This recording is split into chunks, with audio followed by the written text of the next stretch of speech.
Hello and welcome to Luminosity Photography's Capturing Authentic Moments, Day 1. I'm so excited to have you here.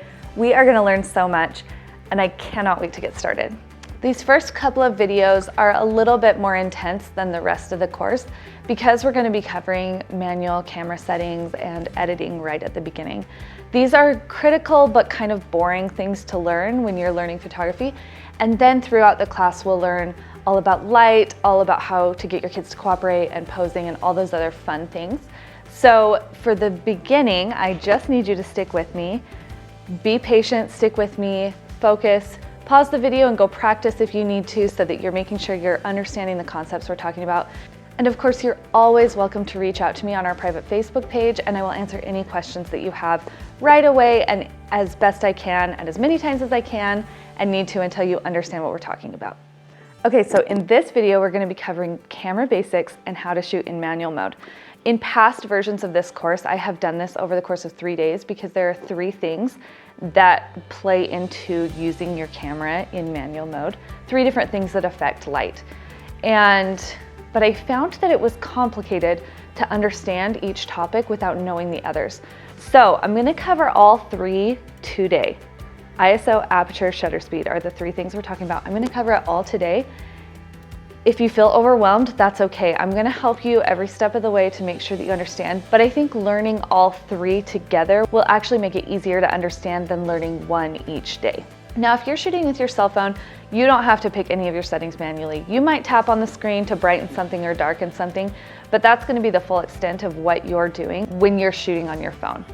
Why I encourage you to learn how to manually use your camera settings is because then you can take exactly the photo you want in camera. So if it feels too dark on your cell phone or too light on your cell phone, with your camera, you're going to be able to know exactly what to change to make that photo look exactly like what you want in camera.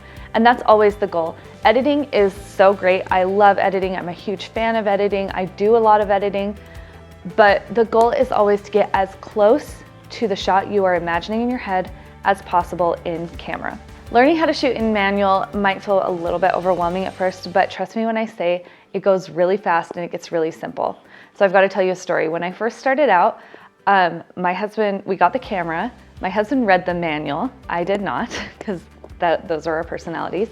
And he understood then how the camera worked. So I would go to a photo shoot, I would take him with me, I would take a photo and he'd be like, oh, it's too bright, fix it. And I'd hand him the camera and make him fix everything until it was exactly what I wanted. Once I finally was like, after a couple months of that, I was like, this is ridiculous. So I decided I was gonna learn it. And the first little bit was kind of hard. The first little bit was a little bit stressful, a little bit frustrating, a little bit confusing, but it didn't take very long. It did not take very long at all before all of a sudden it was clicking and it was easy. And now I can literally look at a situation and anticipate what all of my settings are going to be, and I will be very close, if not right on, every time. You will learn to understand how your camera works, how it interacts with light, all those other things, the more you practice. So practice, practice, practice. Okay, so to get started, you're going to switch your camera to M, which is manual mode. It's going to be probably the little switch up, a little like dial up at the top. It is at a different place on every camera, but it is on every camera. So if you can't find where to switch to manual mode, then go ahead and just Google your camera make and model with like M mode or manual mode, and it should pop right up and show you right where to find that. Okay, so the first setting that we're going to talk about today is ISO. ISO is how sensitive your camera sensor is to the light around you. So ISO equals light sensitivity. The goal here is always to take a well-exposed photo, which just means that your subject is not too light and not too dark.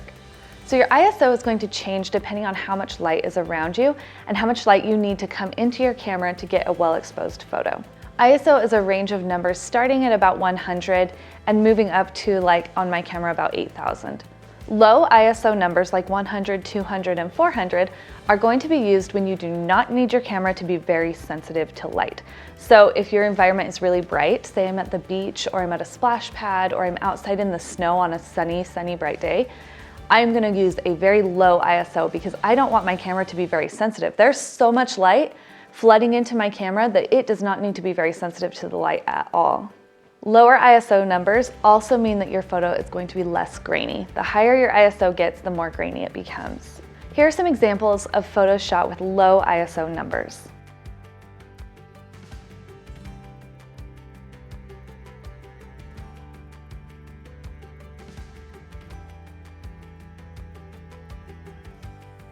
High ISO numbers like 1500, 2000, 8000, those kinds of numbers are going to be used when your environment is a little bit darker. So maybe I'm up the canyon and there are a lot of trees around me and it's kind of dark.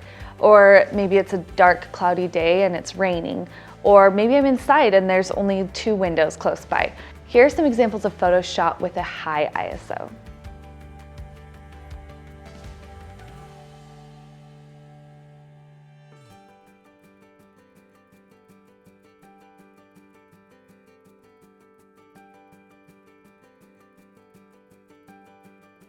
Those are the kind of situations where I need my camera to be more sensitive to the light around me because there's not as much. So when I use those high numbers, my camera is going to be more sensitive to catching any little bit of light it can find. Low numbers, my camera's just not going to be very sensitive because there's so much of it. While a high ISO does help you see in the dark better, it can also result in grainier images. That's okay. It's the nature of photography to have some grain in your photos. It's just how it is. But you want to keep that in mind if you feel like your photos are coming out too grainy. Okay, now we're going to talk about shutter speed. Shutter speed is very closely related to ISO because it also is adjusted depending on how much light you have around you. Your shutter speed is the length of time that your camera shutter opens and then closes again to let in light. When your camera shutter opens, it exposes the sensor to light and then closes again. So if it's open too long and it's too bright, then it's going to let in too much light. Your photo is just going to be white. If it's not open long enough and it's not bright enough, if it's darker and it's only open a short amount of time, your photo is going to come out really, really dark. So you're going to be adjusting your shutter speed depending on how much time you want the shutter to open and then close again. Your shutter speed is a very small fraction of time. A slow shutter speed is like 1/100th of a second, and a fast shutter speed is like 1/5000th of a second. So it's very, very small amounts of time that we're talking about. Okay, now let's quickly go over one more time what lengths of time shutter speeds are. So again, like I said, the faster your shutter speed is open and closed, the less light that's gonna come in. The longer it's open and closed, the more light that's gonna come in. Now you kind of have to think a little bit about fractions for this because 1/5000th is a lot faster, a lot shorter than 1/500th, right? That makes sense. So you're gonna kind of have to be thinking in fractions to make sure that you've got that right. When you have a longer shutter speed, you're allowing the camera to be open for a longer amount of time and more light to come in. When you have a shorter shutter speed, you're only letting your camera be open for a little bit of time and less light is coming in. So longer shutter speeds equal more light coming in, shorter shutter speeds equal less light coming in. Are you following me? Now, because we're talking in just fractions of a second, shutter speed is also what's going to affect motion blur. We're not going to go into this too much today because I don't want to confuse you, but kids move quickly, cars move quickly, bikes move quickly, and 1/100th of a second is not fast enough to stop time without blurring your image a little bit if something's moving fast. So if you've got a fast moving image, you're going to want a shorter shutter speed. And you might have to compensate for that with making your ISO a little higher so that it's more sensitive to light when it's only open a little bit of time. Do you see how they relate? So when I'm taking photos of my kids, my general rule of thumb is never to put my shutter speed slower than about 1/200th of a second. I can go down to like 1/160th of a second, but really 1/200th or 1/250th of a second is about as long as I want my shutter to be open when I'm taking photos of a kid that's moving quickly. Obviously, the faster the better when it comes to a fast moving subject. So it just depends on how much light you have, how fast you can let that open and close. So let's combine the two functions of shutter speed. If you have a slow shutter speed, maybe 1/200th of a second, it's going to be open longer, so it's going to let in more light, but it also might catch a little bit of motion and cause a little bit of blur in your photo. A faster shutter speed, say 1/2000th of a second, will let in less light, so it might be a little darker, but it will stop motion faster as well. Okay, so let's talk about how ISO and shutter speed work together to create well-exposed images. If you have a bright environment, you want a low ISO, because you don't need it to be very sensitive, and a fast shutter speed because you only need it to be open for a little bit to get the light in there. If you have a dark environment, you want a higher ISO so that your camera's more sensitive to light, and you probably want your camera shutter to be open a little bit longer to let more light in. Okay, let's take a short little quiz to make sure you really understand these two concepts together. This image is too dark. What should I do with the ISO? What should I do with the shutter speed?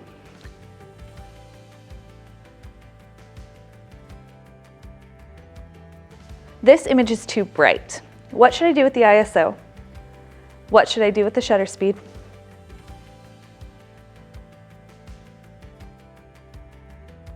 This image is too dark. What should I do with the ISO? What should I do with the shutter speed?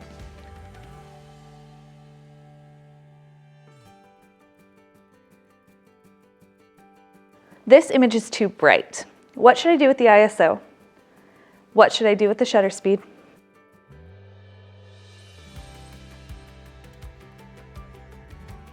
Okay, we have one more setting that affects light in your camera. So we have the three. We have ISO, we have shutter speed, and now we're going to talk about aperture. ISO and shutter speed are both adjusted on camera. Aperture has to do with your lens. The aperture is the measurement used to describe the size of the opening of your lens. A larger or wider aperture is going to let in more light. A smaller aperture or opening is going to allow less light in. Okay, here's where it might get a little bit tricky for you.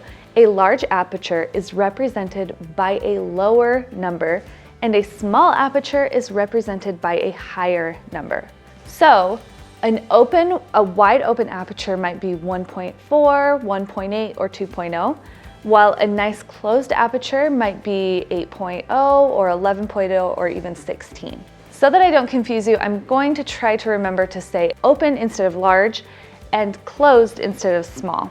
So open aperture, smaller numbers, closed aperture, bigger numbers. Okay, just like ISO affected grain, shutter speed affected motion blur, aperture affects one other thing as well, and it's called depth of field. Your depth of field is the amount of your image that is in focus. You've probably seen images before where the background is blurry or maybe the foreground is blurry or a little of both.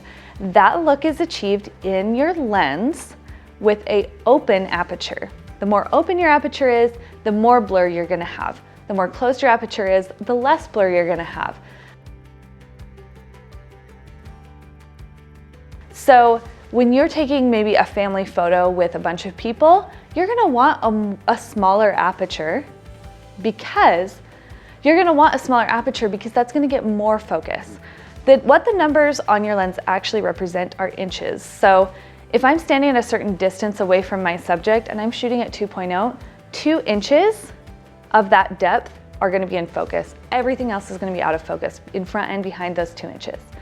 So that makes sense that 2 inches is going to give me just a little bit of focus, whereas 11 inches is going to give me a lot more focus. I personally love to use nice wide open apertures. I like a lot of blur in my images. You might not. You might like to have a little bit more in focus, but likely it'll be somewhere in the middle for you.